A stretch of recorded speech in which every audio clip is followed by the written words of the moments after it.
Cripping.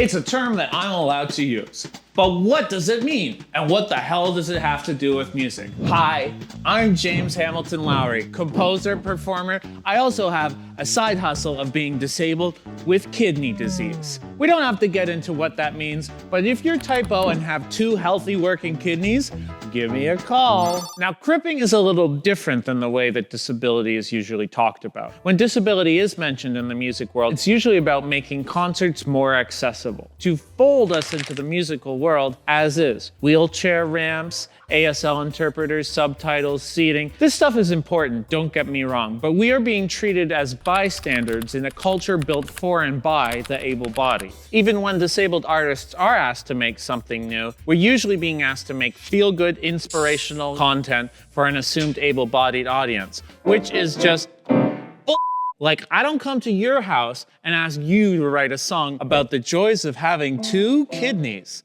Not that I wouldn't be interested in hearing it. But what happens when we flip this conversation on its head and consider the music scene from the disabled perspective first? Well, that's called cripping. Cripping is all about reclamation and centering how disabled people see themselves. Don't worry, even if you're able-bodied, you are allowed to say it. You know, as long as you're down with the cause. Think about it like this. Disabled people have different bodies and minds, so the art that we create is inherently infused with difference. And in the world of music, this leads to all kinds of amazing innovations. So what does cripping the music world actually sound like? Well, it sounds like Joni Mitchell. She got polio as part of an epidemic in Canada in the 1950s, which made it harder for her to move her hand. So she changed the tuning on her guitar away from the standard in order to make the hand shapes more accessible. So instead of having to do all this,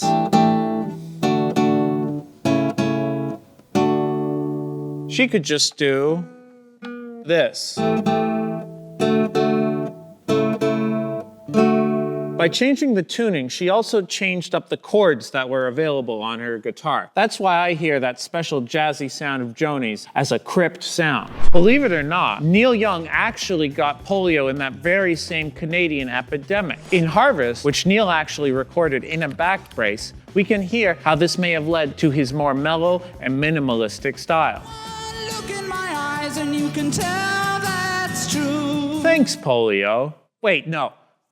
Polio. Or what about Tony Iommi, guitarist for Black Sabbath? After he lost 2 fingertips in a factory accident, he took inspiration from legendary jazz guitarist Django Reinhardt.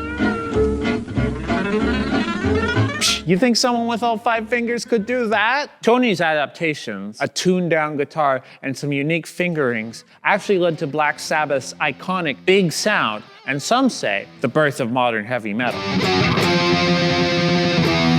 Sign singing is a whole other kind of musical innovation. It bears the same relationship to ASL as singing does to talking. Sean Forbes is an ASL rapper whose tracks, like Watch These Hands, crip the medium of rap for the ASL community. Watch these hands. They can dance, they can sing, they can dance. He's also the founder of DPAN, who specialize in making ASL music videos and have collaborated with artists from Eminem to Carly Rae Jepsen. Sign singing removes the sound from music.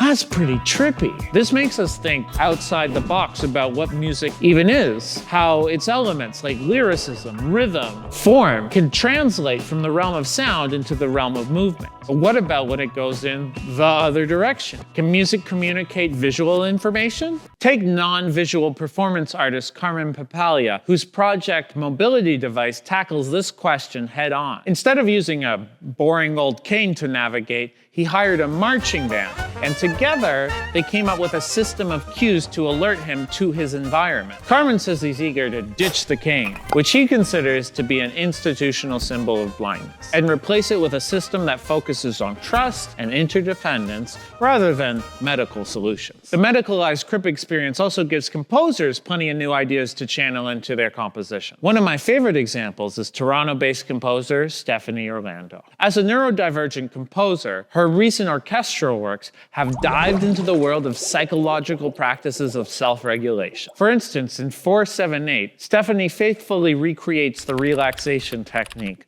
where you breathe in for 4 seconds, hold for 7, and then breathe out for 8. The music rises, holds,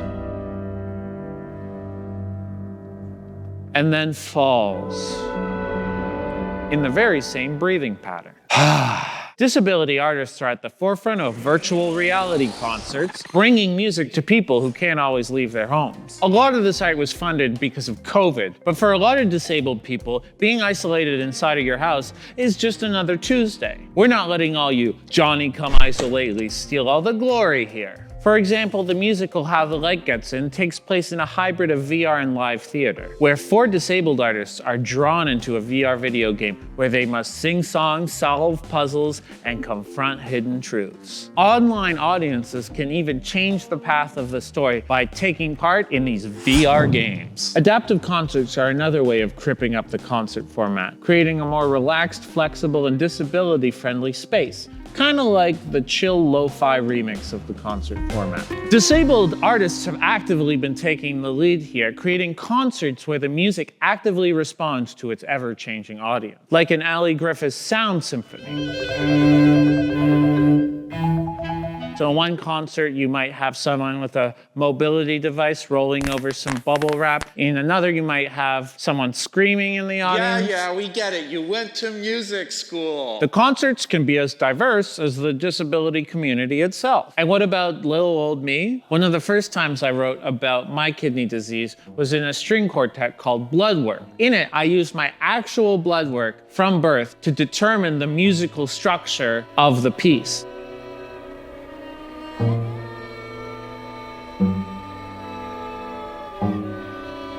Now, of course, you can't actually follow this as a listener, but for me, that's sort of the point. The piece sounds the way it does because of my lived experience, but it doesn't serve to explain that lived experience to an able-bodied audience. There's no way that music can fully communicate the experience of being disabled, any more than you could interpretive dance your way into making me understand calculus.